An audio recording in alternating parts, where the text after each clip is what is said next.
Felipe and Claudette by Mark Teague. On adoption day, all the pets at the animal shelter lined up for inspection. "It is time," said Mrs. Barrett, the director, "for us to look our best." Then one by one they were adopted, until only two pets remained, Felipe and Claudette. "What will I do with you?" fretted Mrs. Barrett. Usually her pets were adopted quickly, but not these two. They had been at the shelter for ages.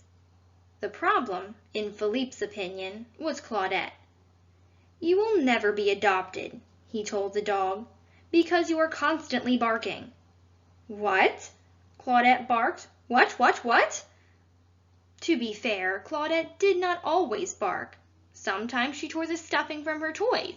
Sometimes she ran in circles. Sometimes she bounced against the walls.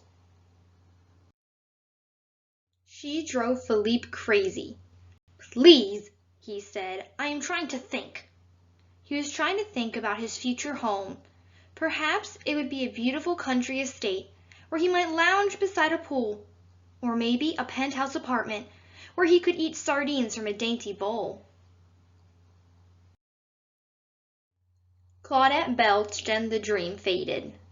"No," said Philippe, when she brought him her ball. "I will not throw your little ball.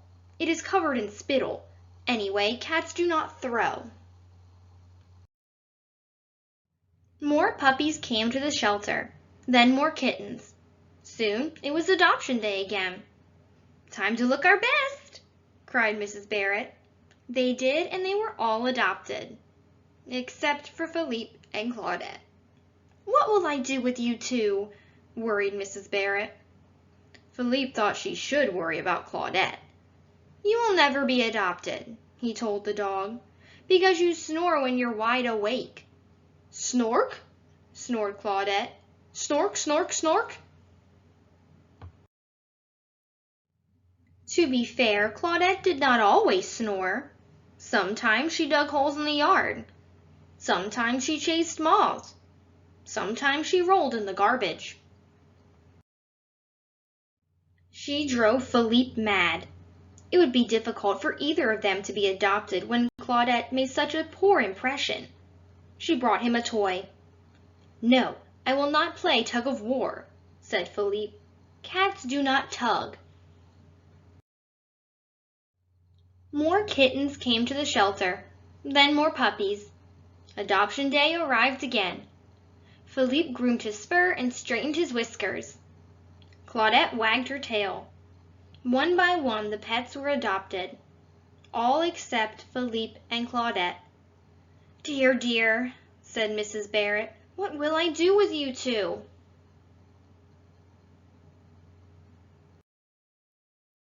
It was clear to Philippe that Claudette was the problem.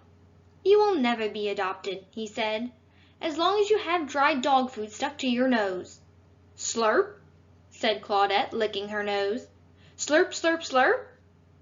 To be fair, Claudette did not always have dried food stuck to her nose. Sometimes she had branches stuck to her collar. Sometimes she had leaves stuck to her paws. Sometimes her whole body was covered with mud. She drove Philippe insane. What could he do with a dog like her? She wagged her tail hopefully. "No, I will not play hide and seek," said Philippe. "I do not wish to be it. Anyway, it is perfectly obvious where you are hiding." Another adoption day came and went. So did the puppies, so did the kittens. As usual, only Philippe and Claudette remained. Mrs. Barrett was closing the shelter when a gentleman arrived. "I wish to adopt a pet," he said. Philippe sat up straight. "We only have two," said Mrs. Barrett. "Philippe is quiet, but a bit grumpy." "And the dog?" asked the man. "Claudette barks and chews and digs holes in the yard." "Anything else?" "She runs in circles and rolls in garbage and snores when she is wide awake." "Fine," said the gentleman. "I'll take her." And he did. Philippe was stunned. Who in their right mind would adopt Claudette? You miss her, don't you? Said Mrs. Barrett. Certainly not, thought Philippe. He waited for the next adoption day, and waited, and waited. Time passed slowly.